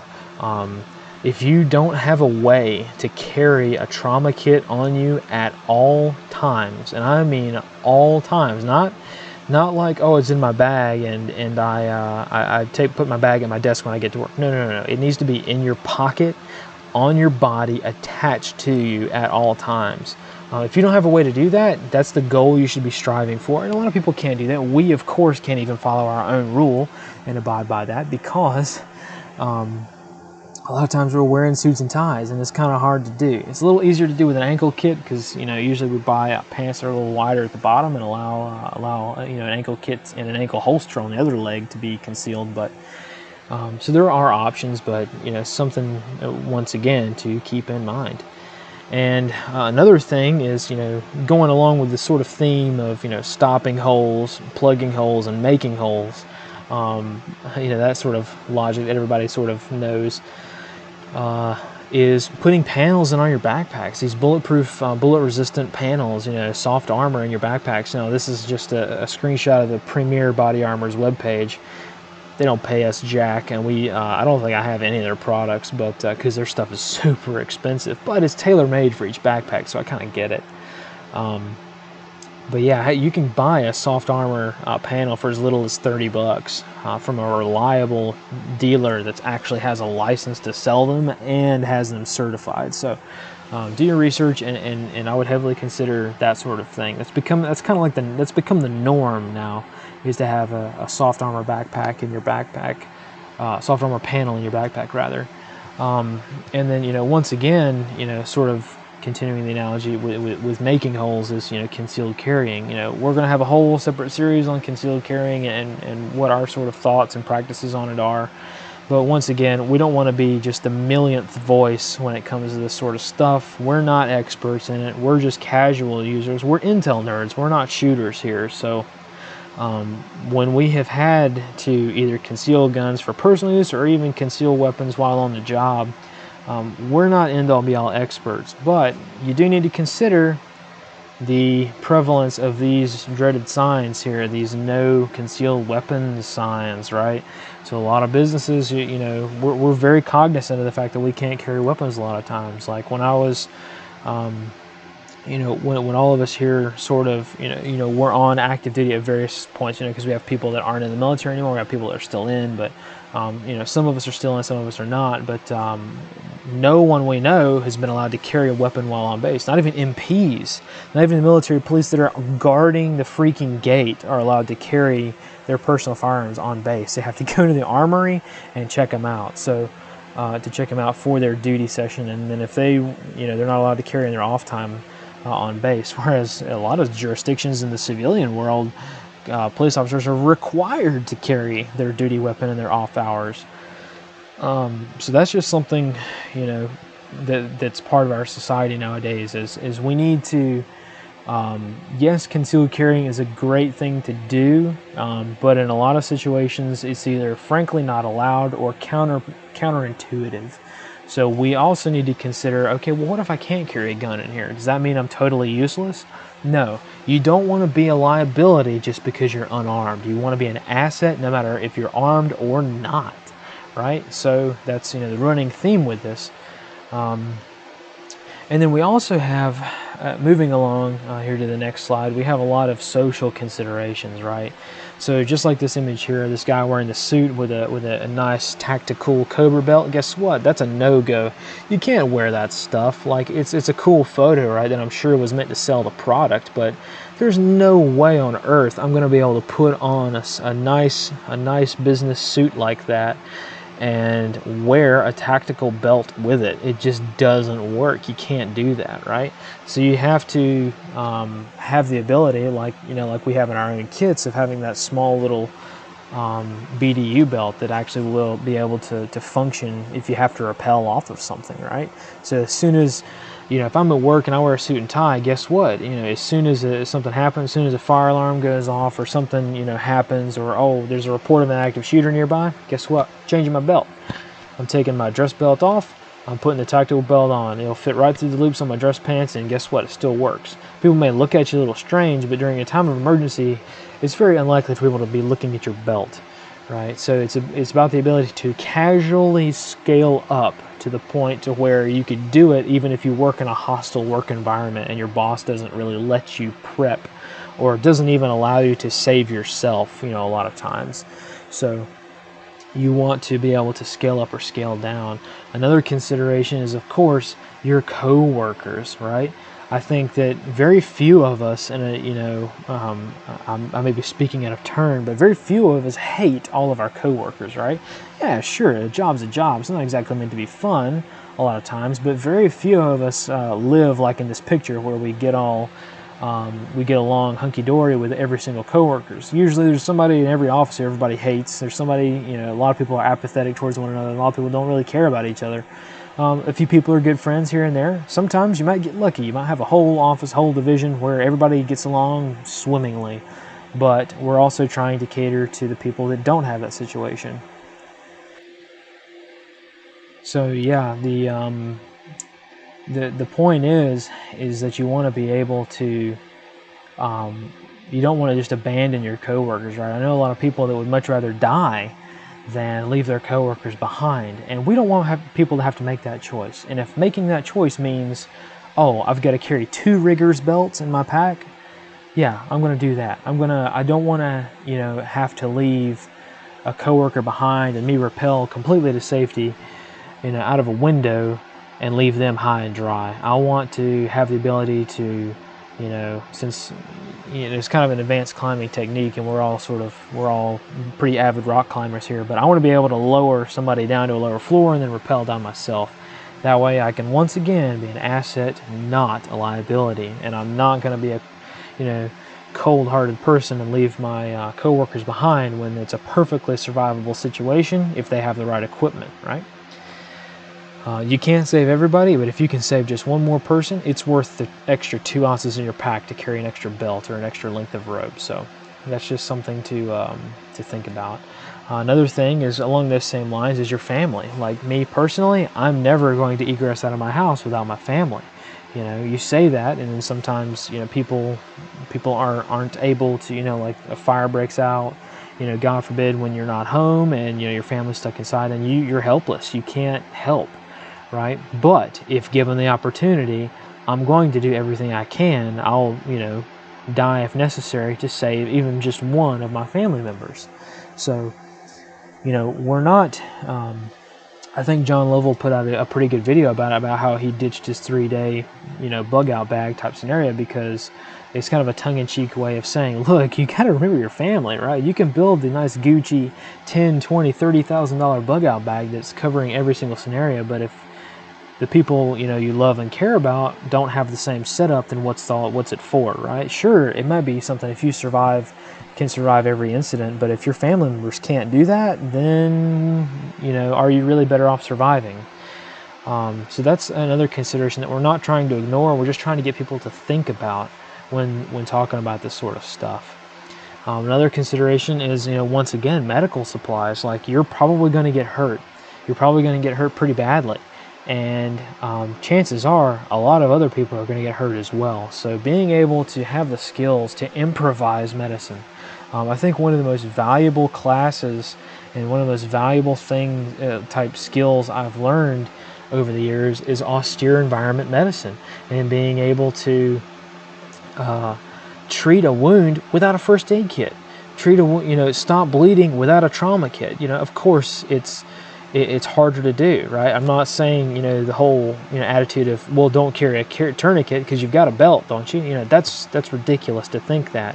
But at the same time, you also want to be able to maximize your chances of success, right? So, I carry a tourniquet with me everywhere I go, right? But I also know how to use my belt if I had to. And if I've got somebody, if I've got 2 family members that both need a tourniquet, guess what? One of them's getting the tourniquet, and the other one's they're not. I'm not going to just let them bleed out. They're going to get the belt too, right?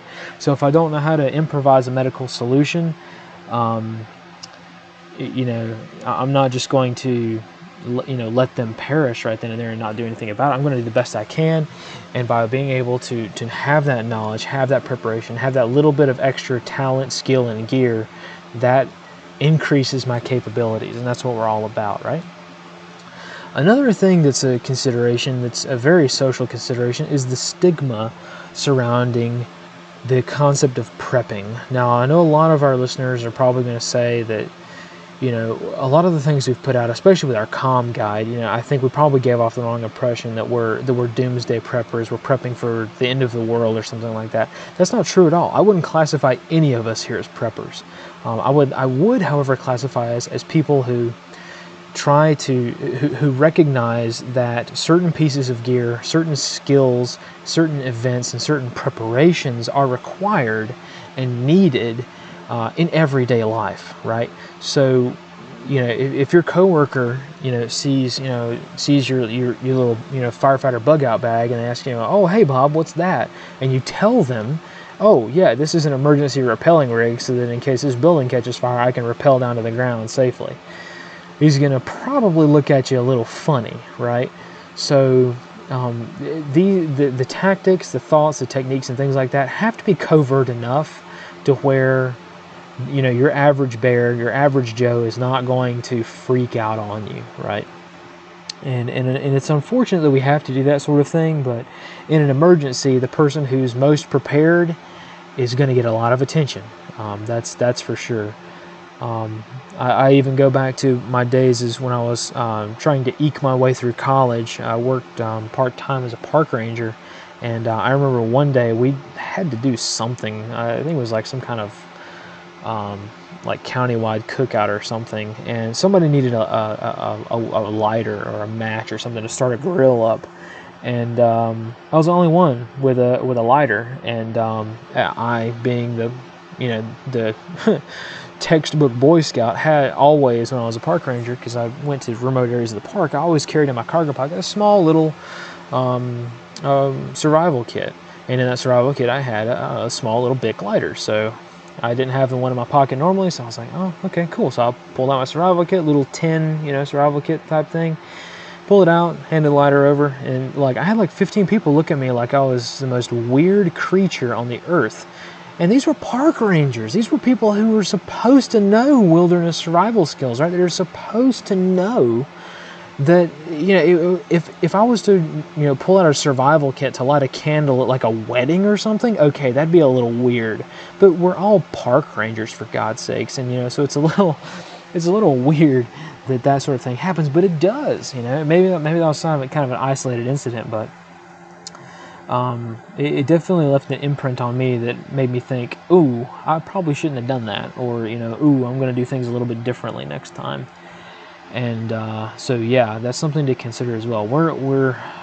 We find ourselves lucky that in our chosen profession now, even as analysts, we can do things like wear riggers belts to work. We can do things like bring in a military style bag. But to the people who wear suits and ties and go to work, right, who have to carry in leather briefcases, or people who have to wear a uniform that's, you know, and don't have things, you know, or aren't able to carry bags with them, we feel for you. We're trying to help people like that as well, because I think a lot of times the whole prepping community doesn't really understand that that's a consideration. So, you know, and then sort of moving on, kind of along the active shooter type scenario, going back to that, we also have to realize that, hey, if we're going to, you know, I think everybody who has a concealed carry permit kind of goes through this in their mind of, oh, what am I going to do if an active shooting goes down? How am I going to respond? You know, am I going to shoot the guy, or am I going to, you know, what's going to happen, right? I think everybody,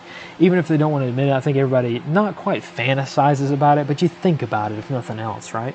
And, you know, one of the things to consider that's become very, very apparent lately is, hey, look, you know, when the police show up, you might be a target. You might be mistaken for the shooter, and we don't want that to happen. That's why, you know, holsters are so important. And even the Israelis in this photograph, the Israeli police have figured out a solution to that, because a lot of their officers are plain clothes, and they have figured out that they can have these little hats that have the word security or police written along the side, that you can only buy if you're a police officer in Israel. And the idea is that, hey, if something goes down, you got to shoot somebody, boom, boom, boom, take care of the threat, and then, you know, or if you have to arrest somebody, quickly pull that hat out of your pocket. So basically, off-duty police officers, instead of carrying, you know, they carry around a badge, of course, but they also put these little hats on that make them recognizable. They're little folding hats, just slip right into a pocket, and that is a good solution. You can get these in America too. There's a company that makes a copycat version of this, which is kind of cool. We might do a video on that when we talk about our active shooting stuff. But we always need to think, hey, just because we sort of kind of run through our mind in a scenario, it might not go down that way. And I can't think of anything more detestable or more, sort of morbidly ironic than, somebody actually being a good hero and taking out an active shooter before they're able to harm somebody, and then immediately getting shot themselves by the police when they show up because the police didn't know any better. So, we don't often think about those things, but maybe we should. So, moving along to coming back and forth. I know we're kind of moving back and forth a lot, but coming back to the sort of fire egress scenario, this is a photograph. It's going to be kind of hard to describe. Sorry for our podcast listeners, but this is a photograph I took from the 148th floor of the Burj Khalifa, the Burj in Dubai. This is from the Sky Lounge there. So I chose this photo not because it's necessarily a cool photo, but because you can see the edges of the window really well. And I remember thinking when I was there, hey, this glass is really thick. And that glass was probably 3/4 of an inch thick, if not a full inch thick. There is no way on earth I'm getting through that glass. There's nothing on earth that I can use to get through that glass, not at all. My little rescue me keychain window breaker, not going to dent it at all. And remember, I had to go through a metal detector just to get up there to that, so there's no way I can bring even a larger hammer or anything like that. So you must, remember that, hey, if you're in a high-rise, check out your windows. You might not be able to do any of the stuff we've talked about, and you might have to make additional preparations. Likewise, you also have to remember that you might not have a clean edge. You might be able to just barely poke, get a hole in a window, and you might not have a clean edge by which to feed your rope out. So you don't want to immediately, come out the window and then put weight on the line and then immediately cut through your rope and fall to your death. That would probably win you a Darwin Award. We don't want that. We want, assets, not liabilities, and it's certainly not such an unfortunate way to meet your demise as that. So that's definitely another point, another serious consideration to have. Another series of considerations are psychological considerations. Sort of like this image here is just kind of remind me to talk about, the metal detectors once again. A lot of times you're not going to be able to take any of this stuff into the building, right? You might have to make do. You might have to bring this all in separately in one kit, instead of in one kit, you might have to bring it all in separately. And sort of maybe hopefully you can talk your way into it, right? You could probably put a rescue, like a carabiner on your keyring one day, and then on a figure 8 or a descender on your keyring the next day, and sort of build your collection that way. But we're especially mindful of people who don't have the luxury of working in a place where there's not a huge amount of security, right? So we're cognizant of that, and we're aware of the people out there that work in those types of scenarios. And like for us, we can't concealed carry at work, so that's a big gap in our plans that we can't fight back if there were an active shooter. So something like this image shows the sort of larger handheld glass breaker hammer style devices. You might not be able to get by bringing one of those in. Even though that might be your best chance of success for getting through a window in a high-rise building, or even just a 3 or 4 story building, when the glass is thicker. So, you might just have to make do with what you got. But really, all this is about is triggering thoughts and ways of thinking about things. Another thing to consider is, what if you have, handicapped coworkers or other mobility impaired coworkers? Going back to the whole World Trade Center thing, one of the big things that slowed everybody down was people who were mobility impaired, who were ambulatory. They could walk, but they not very well, like they were elderly or something. And the report, many reports directly cite the fact that it slowed down operations because they had to walk one step at a time. They had to have one hand on a handrail down the stairwell, and they had to have another person on the other side of them holding them and sitting them as they went. So they took up a lot of space in the stairwells, slowed things down a lot, and that's a big consideration that you have to think about. And of course we're not saying to leave these people behind. No. We need to think about how we can better be assets to these people, right? Because we're all about saving lives, right? We're not necessarily about taking lives or even saving our own lives. We're about saving other people's lives as much as we can. So being able to figure out how to get your mobility impaired coworker down a stairwell by yourself in the dark, in the smoke, that's a big consideration. And me personally, we're obviously in a profession where this is not so much a concern.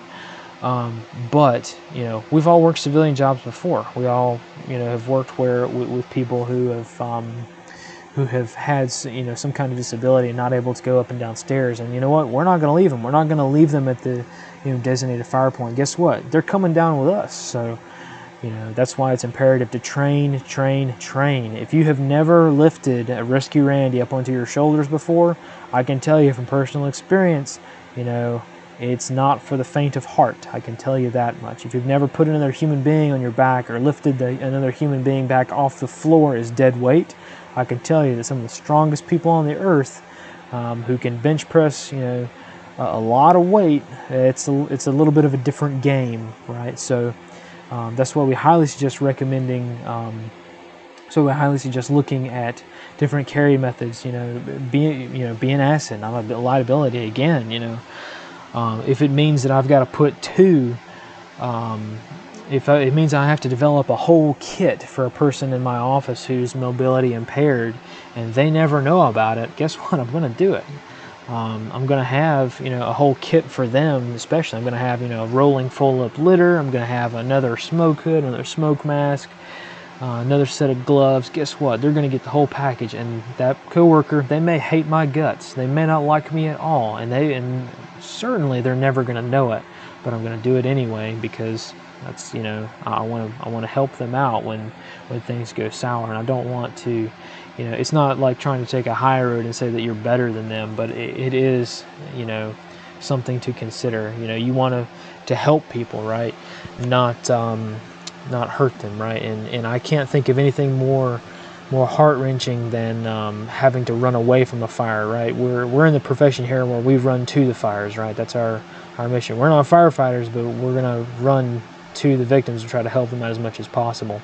And but once again, we can't help anybody if we're dead ourselves. So not to digress or anything, but that's just sort of how we feel about that. And then you also have to worry about, this is a real worry here, your classic image of your coworker who doesn't take anything seriously. A lot of people get into the groupthink theory. A lot of people don't quite recognize that something as serious as something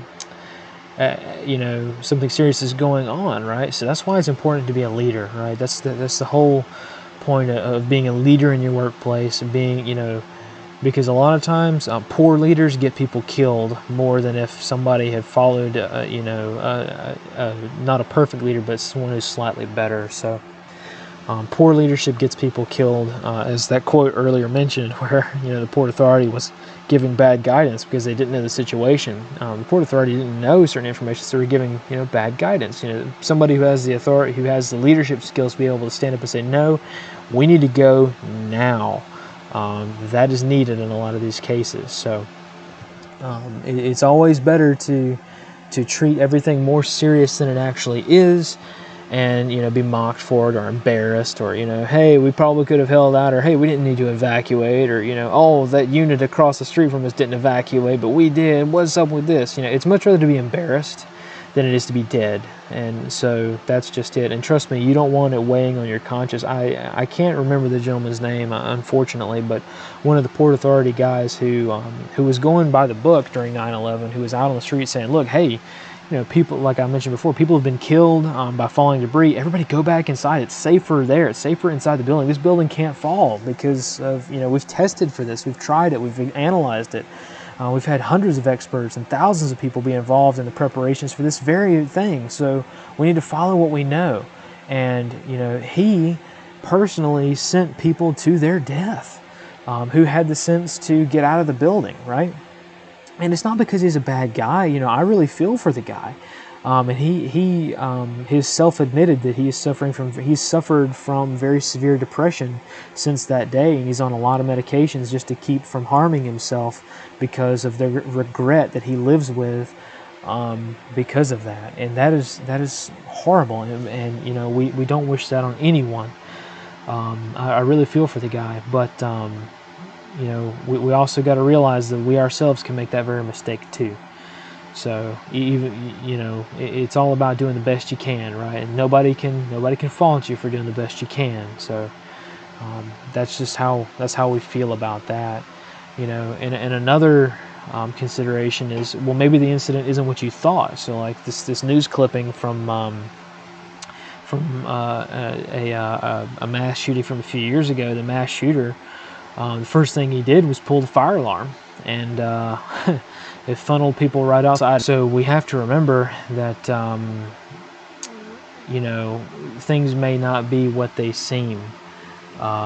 Things may be quite different, and we're oftentimes forced to make decisions based off of incomplete information. Very rarely do we know the whole story. Afterward is the only story where we hear that. So that's once again another some more food for thought. And another final consideration that we'll sort of end on here is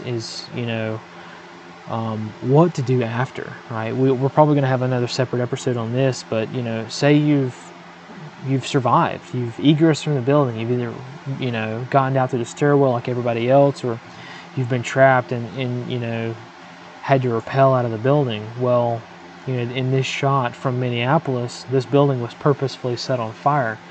In a sort of, not a whole lot of people will admit it, but if you look at every textbook definition, this was an act of terrorism.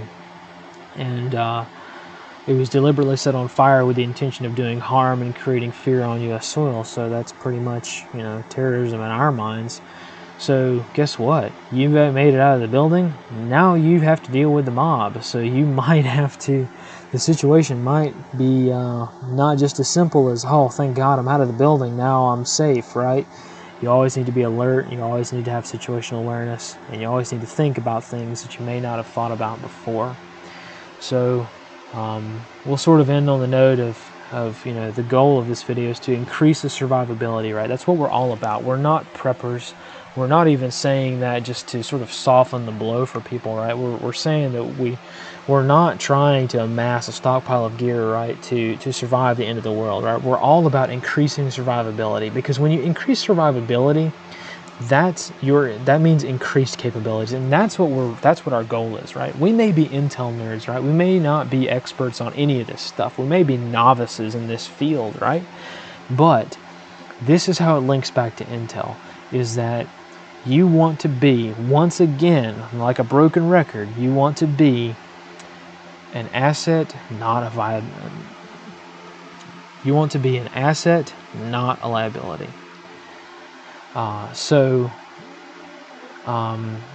That's what really this whole series is about. That's why we talk about gear, not because our viewer base wants us to, even though that's kind of cool. We try to do things that people like us to do sometimes, and because a lot of people want to hear our thoughts on a lot of stuff that's not necessarily intel based.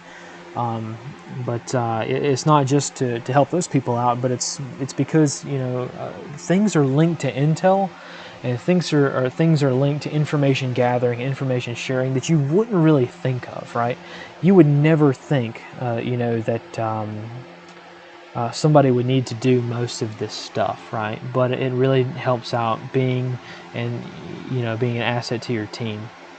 So, hopefully this video helped everyone out a lot. And just we'll run over our other platforms right quick. We have our website, which will be in the link below. You can check out a lot of things. We have our full communications plan that you can download from there. We also have blog posts that we occasionally drop on some things that we don't really have the time to do a podcast on, but we also don't have enough space to drop in our Keybase server. But we also have social media. We have our Instagram account here. We have a Keybase server as well that's in the link for that. We also have our podcast, which if you're listening to us on the podcast, you guys rock. Our original viewer base, right? Listener base. But if you're watching us on YouTube, check out our podcast, because we've got a lot of other episodes that are very similar to this or of an intelligence nature on a very wide variety of topics, right?